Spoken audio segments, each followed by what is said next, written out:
Welcome to Legal Talk, a program brought to you by the law firm of O'Donnell, Weiss & Matei, PC, with offices in Pottstown and Phoenixville. Today we have a real pleasure in saying thank you to one of the many nonprofits that our law firm has supported over the years.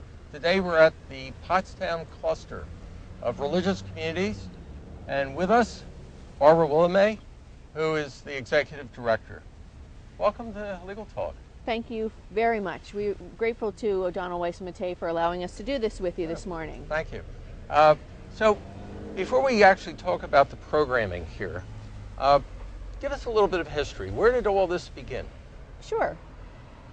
So we date back to 1967 when a group of local worship center leaders really pooled their resources, pooled their knowledge to recognize that each one perhaps was individually supporting individuals in the community and maybe not doing it quite as effectively as they could together. So in 1967, they created the concept of the Pottstown cluster of religious communities in an effort to try to address basic needs, to address some spiritual issues in the community collaboratively as opposed to in silos. What kind of needs were they looking at that point? So some of the early things that they looked at were food, clothing, opportunities for shelter, also opportunities for collaboration in some larger housing projects, collaboration with actually helping get a senior center going. They were actually involved in quite a number of initiatives early in the days with a variety of different names. Okay, and so I noticed, of course, the sign says religious communities. Yes. And was it ever initially supposed to be simply one church or two churches or a specific brand of religion, or is this has this been supported by a lot of churches?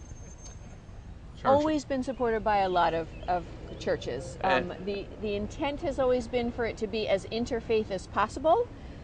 Predominantly in the beginning, I want to say that there were maybe more Christian churches involved. However, that doesn't mean that over the years that we haven't had other denominations, other faiths that have participated actively in the work that we're doing. I know the synagogue's been a part Absolutely, of it, and, yes. and there are other groups.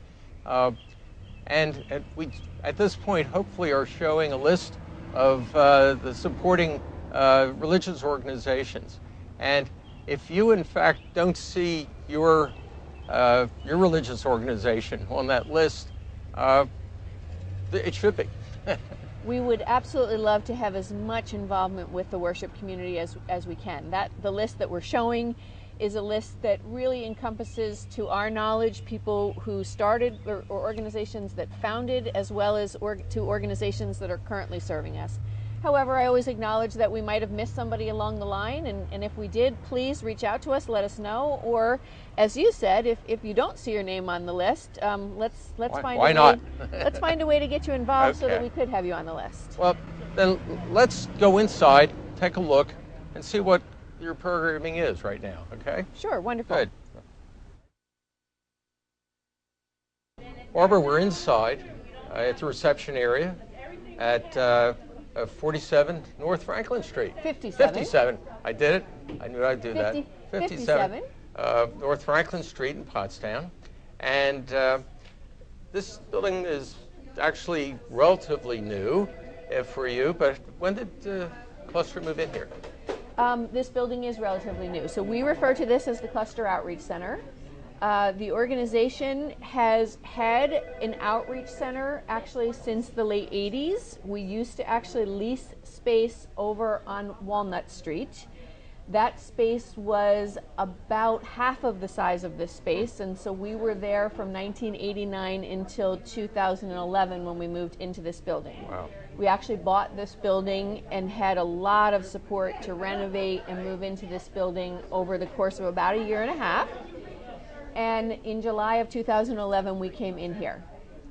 This is the building that we have what I refer to as all of our tangible services. So it's where we serve food from, or where we have a clothing distribution center, where we actually have casework services for people to be able to kind of see and get some resources. So I'm going to ask you, what are those tangible services? Sure. So we run actually 8 different programs, both in this building and out in the community.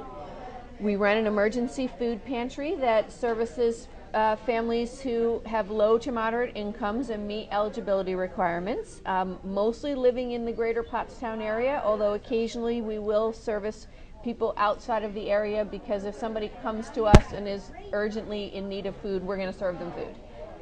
We're going to then try to connect them to maybe the most appropriate organization that they should be at, one that's a little closer to them, but we're definitely going to feed people if they come here hungry. We also have a dry goods department where we hand out, where we have clothing resources, household resources, personal care items, diapers, things of those nature that are non-food but that are available to anybody who comes in and needs them. We also run a casework program so that anybody can come into the building with a need, a question. We have a caseworker on staff who's available to try to answer or provide information, referral, direction to people who might be just looking for resources that either we can offer them here or maybe that are connections to the community. And in recent years, there's a couple new programs that you've initiated. I know certainly the housing has expanded over the years. Yes. Since we came into this building, so those programs that I mentioned before really have been staples of the organization probably back since its incorporation in the early 70s. In 2013, we started a program called Understanding Poverty to Plan and Persevere, or we refer to it as UP3. It is an educational program for people who are living in poverty to be able to really sit at the table with staff and with other members of the community to gain a better understanding of resources, opportunities for themselves to hopefully create a more stable situation for themselves. You're creating opportunity for people to help themselves. Exactly. Really looking to try to help improve people's stability. Okay. In addition to that, in 2014, we started working with Montgomery County's Your Way Home program, which is a coordinated homeless outreach program across the county, and we run one of 3 housing resource centers. So we are working with families, individuals who are literally homeless, helping them to find housing, helping them to maintain that housing until they get to the point where they're able to pay for it on their own. And I understand Cluster is actually honored by working with other major organizations in the region. That situation really started our kind of more broad access to organizations and collaborations across the county, because while we are the only housing resource center at the moment that is serving individuals in Pottstown, we also and housing people in Pottstown, we are also housing people all the way across the county. So we're not just housing people in Pottstown. We have families that we're working with in Abington, in Norristown, in Lansdale, in Souderton. They're all over. And the food program, also the food bank. So in 2016, in addition to what we've been doing forever here in providing food resources to individuals walking out our front door, we became a redistribution organization with Philabundance and Feeding America, and that allowed us an opportunity to share resources with other smaller pantries in our area, in the western end of Montgomery County, who don't have the same capacity that we do in this building. One of the things that we have is a fabulous walk-in refrigeration freezer system that has really opened up a great opportunity for us to get relationships with grocers all across Montgomery County and all the way down to Philadelphia. And so because of that, we have a great ability to share resources with other smaller pantries who just couldn't manage to house those foods. So we're now walking through the outreach center, and we're walking through on a day that we're typically serving families with food and clothing and household items. You have quite a crowd here. And so part of our concern is we are generally busy every day, and so this is kind of a typical day for us. Okay.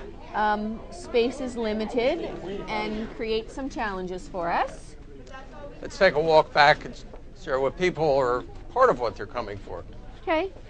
And so you're looking at what is our part of our pantry where individuals are able to select items that they want from here as part of their total grocery order that they get when they come into the pantry. Ooh. And I see names of different stores on items. And are they donated by those stores? They are all of this is donated food. We are a partner with Philabundance and their Grocers Against Hunger program. Wonderful. And so essentially Grocers Against Hunger is an opportunity for a Philabundance truck to drive to local grocery stores and receive donations. And because we happen to be on the western end of Montgomery County, we're their last stop and tend to have a great opportunity to get many resources from them. That's great.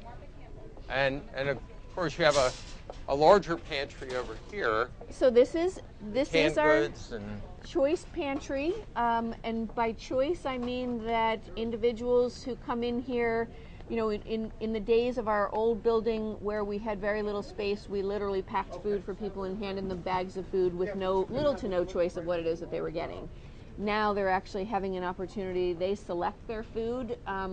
And hopefully we'll get an opportunity to take a look at the Smart Choice system that we're using, but it's an online system that we're using. And families will select based on their family size foods that they want, and we've got volunteers who then pack the orders while families are shopping in our dry goods department. Wonderful. And I noticed the large freezer you referenced. Yes. That's enormous. Yes. We are one of very few pantries in the county and actually in the southeastern region that have access to this. And thankfully this was a donation that was given to us from the Pottstown Area Health and Wellness Foundation when we did our capital campaign to get into this building. Without this, we would not have the relationship that we have with Philabundance or be able to offer the food resources that we do. So that's one of the many organizations that's made some significant contributions that's outside the religious community, but part of the greater Pottstown community. Yes, yes. Without foundation support, and certainly the Pottstown Area Health and Wellness Foundation has been a tremendous support to us. We definitely, while the worship community has been our founders and has been our staple, we certainly have a lot of resources that we get from businesses, from foundations, from individuals, from even groups, social groups, Wonderful. other organizations. Yeah, we'll take a look a little bit further at the. So now we're walking freezer. down. This is a large freezer. Sorry. Yes. Looking into a large freezer, and not full at the moment. Not full at the moment. It is generally not full to the brim because we move food so quickly every day. This is what we refer to now as our dry goods department. Used to be referred to as our clothes closet. We've changed it to dry goods because we recognize that while clothing is an important item, so are all of those household products, cleaning products, personal care items that really are more challenging to get. There are a number of places in the area that you can get reduced priced clothing at thrift stores or things, but some of the dry goods that we refer to are items that people don't necessarily have access to, so we've kind of created a little bit more opportunity for that. When you have the UP3 program, that's not conducted necessarily out here. You have separate rooms where you do that, correct? That's correct. And so, you know, you just saw the dry goods department. Right. We actually took about a third of the dry goods department for office space shortly after we moved into the building in 2011. You need offices. Because of the expansion that we did with the Housing Resource Center. And so we run the UP3 program, we run other educational programs that we do in the community out at community partner sites simply because we just don't have the space for them here. Okay. What are the demographics? Who comes here? It's primarily the Pottstown community, I believe. Primarily the Pottstown community, but as I said, we will serve anybody for food who comes here. If somebody comes here hungry, we're going to serve them regardless of where they live. Sure. But primarily we are serving people who are from the 19464 or even 19465 zip code. So you actually even go in to help people in Chester County? We do. We do. We serve approximately 3,000 individuals on an annual basis. 37% of them are actually children in households. About 8% of them are seniors. The rest fall in a category of 18 to 65, may be single, may be parents with small children. Predominantly incomes are, well, all of the incomes of people that we're serving are falling below the federal poverty guideline in varying degrees, certainly depending upon the amount of adults that they have living in the household and adult income that's coming into the household. And in terms of cross-section of community, this really represents both religiously, racially, a real good cross-section of our community? We believe so. When we look at the data in Pottstown in general versus who we serve, we believe that our ethnicity, demographics are pretty similar to... Reflect the community. They do reflect what the Pottstown community, yes. Barbara, we're in what I would call the back room. And what is going on here?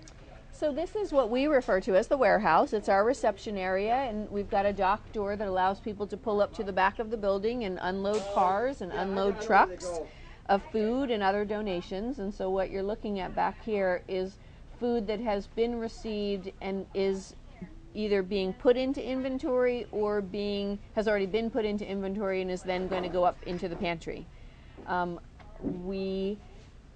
This is kind of a typical look for the back here. Although it looks like we have a lot of resources, again, I want to remind you of how quickly we move food, so this will disappear and more will come in. And all of that happens, thankfully, by a swarm of volunteers that help us on a regular basis. And this, for me, is probably the biggest area that we have volunteers in doing all kinds of different things, inputting stuff into our inventory system, so actually using a computer versus walking big boxes of food. So, we need all kinds of different arrays of volunteers for this work. Because of the Pottstown cluster, my best days are ahead of me. My prayers have been answered. Amy, Tabitha, and Stephanie, they're awesome. Without the Pottstown cluster and UP3, it would be much harder to get by. The Pottstown cluster made the difference between me being homeless and having a safe place to live.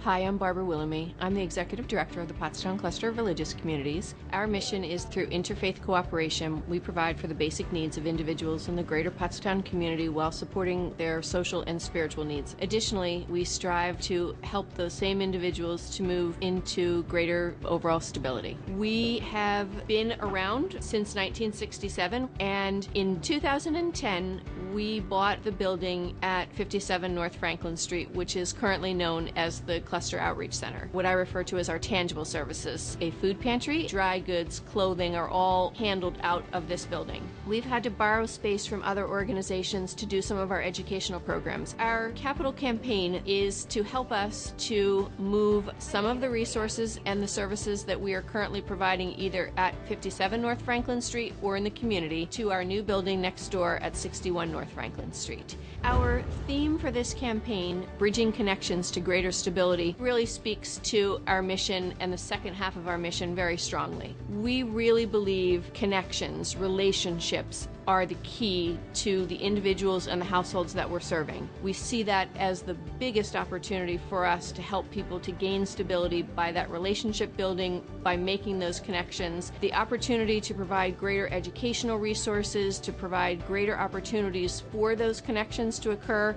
in the building at 61 North Franklin is something that we just don't have currently. So while a client who might not have transportation can come here and get all of their tangible resources, we've unfortunately really made them have to kind of find ways to get to some of the other places across town where we've been doing some educational programs. And so the bridge, if you will, is bridging our current services at 57 North Franklin Street to what our hope is for services at 61 North Franklin. If I can describe the Pottstown cluster in one word, it would be amazing. Family. Supportive. It would be harmony. Enlightening. Self-confidence. Compassion. Reliable, because they've never let me down. You have the opportunity to partner with us. With your support, families can learn to build a more stable life. People like me. A stable life. Join us and make a difference today. We need your help. Help us give back to those who are in need.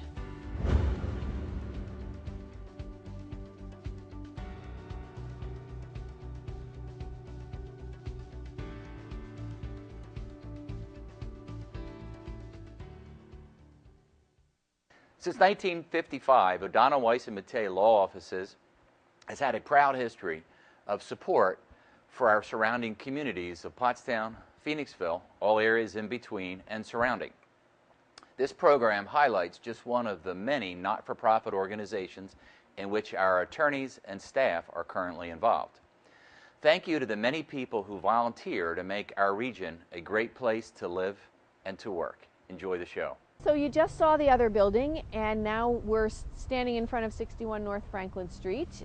We purchased this building in the summer of 2015. You noticed how crowded we were in the building as you were walking through. This building has been sitting open and deteriorating since 2010, and we saw it as a great opportunity for us to move some of our administrative offices and our educational programs over here while preserving still all of our tangible services in 57. And you heard me mention before about how we had to take space from the dry goods department. We hope that once we move people into this building that we'll be able to regain some space, open up more opportunities for some additional resources that members of this community could really use. And so here's a beautiful building, and we're going to take a look inside and hear a little bit about what we're doing. Hello, I'm Frank Sebular. I'm the chair of the property committee at the cluster. One of the things that we do have to do with 61 is to provide handicap access to it.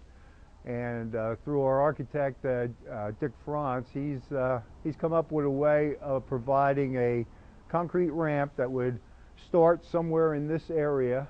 It would be completely underneath the porch, so that if for someone who is handicapped, they could get underneath the porch and take the ramp up to a landing there, and then second ramp coming up to the same level as the porch here. We would also redo these steps so that they would fit right into that. The building has an interesting history. It was constructed originally in about 1880. I first came in contact with it in the early 1970s. I had friends, Dr. and Mrs. Leon Wainman. And Mrs. Wainman lived in this house her entire life.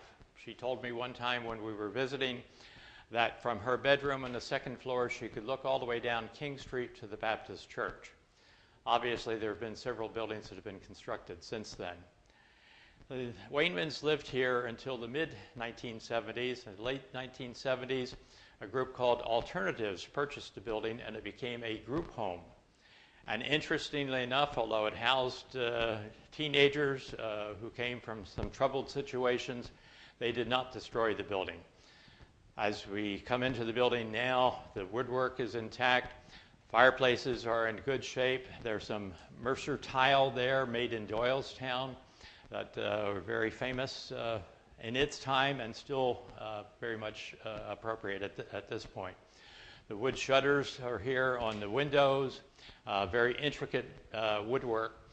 I think Mrs. Wainman's father was in the lumber business, so he was very appreciative of all the woodwork and the kind of construction that existed in the house and is still here. The use of the first floor is going to be for meeting rooms. We have 3 large rooms here, each of which have pocket doors that can be closed to seal off the room for private meetings.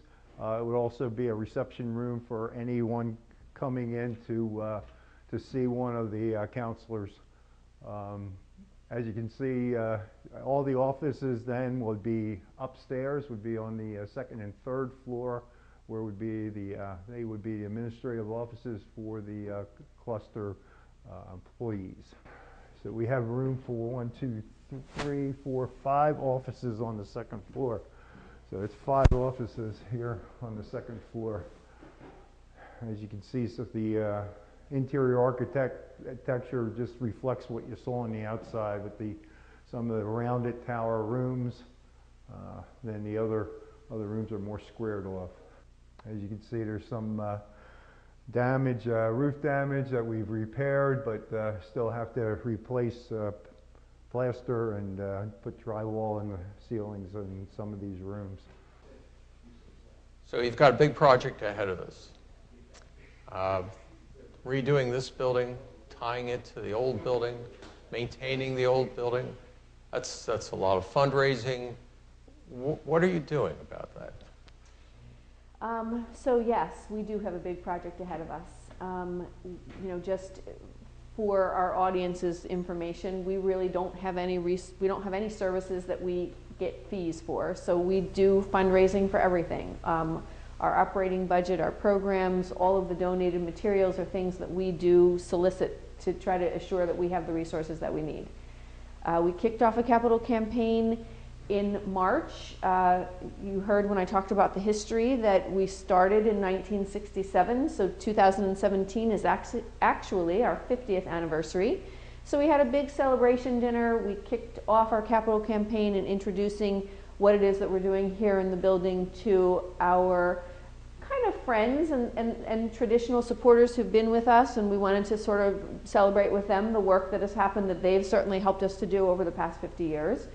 But now we really are trying to reach out to new audiences, to new people in the community who maybe didn't know what was happening on the corner of North Franklin Street, or who didn't know how their church could get involved. And so we're hoping that either financially we could gain some resources. We have certainly opportunities to talk to people about what we're doing in more detail, and are very willing to come out and meet with groups if people are interested. You saw the volunteers in our building next door. We rely heavily on volunteers. We use about 100 volunteers on a monthly basis to get all of the work done that we do. When we moved into the building next door, we had a significant amount of volunteers who helped us to do demolition, renovations, helping us to get the building up to our use. Is there going to be an opportunity to do that here? Absolutely. I mean, when you look at this building and the beauty of this building, there are certainly some mechanical things that we need to hire people to do, but painting and some of the cleanup and those types of things, we hope that volunteers will help us. And we've had some groups who've reached out. We'd be excited to have any group that wants to come in. There are all kinds of different projects that we could get people engaged in. And how do they get engaged? Who do they contact? So on our website, which is www.pottstowncluster.org, you can find opportunities to connect as volunteers. Kim Dent is our Director of Development and Communications, and she can also be reached through the website for us to come out and talk to your group, for you to find other ways to get yourself engaged. We are so grateful that you took the time to listen to this. Hope you learned a little bit about what it is that the Pottstown Cluster of Religious Communities does. And I hope that you'll join us in being excited about what we consider to be our next 50 years and moving forward, continuing to serve this community.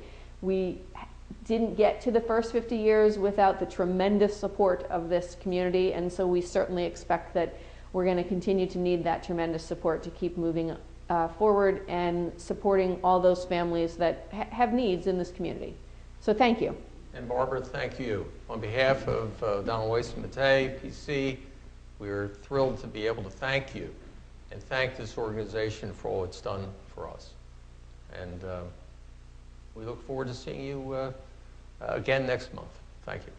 The Housing Resource Center fits so well in what the mission and the vision of Pottstown Cluster Religious Communities is, because it seeks to find what is already empowered about people and help them along to the next phase of their lives. So whether it's food, whether it's dry goods, whether it's housing, whether it's a job, we're helping to link people to that next step, empowering them forward, encouraging them on, because people have the ability to make it to that next step. We're just helping them along the way.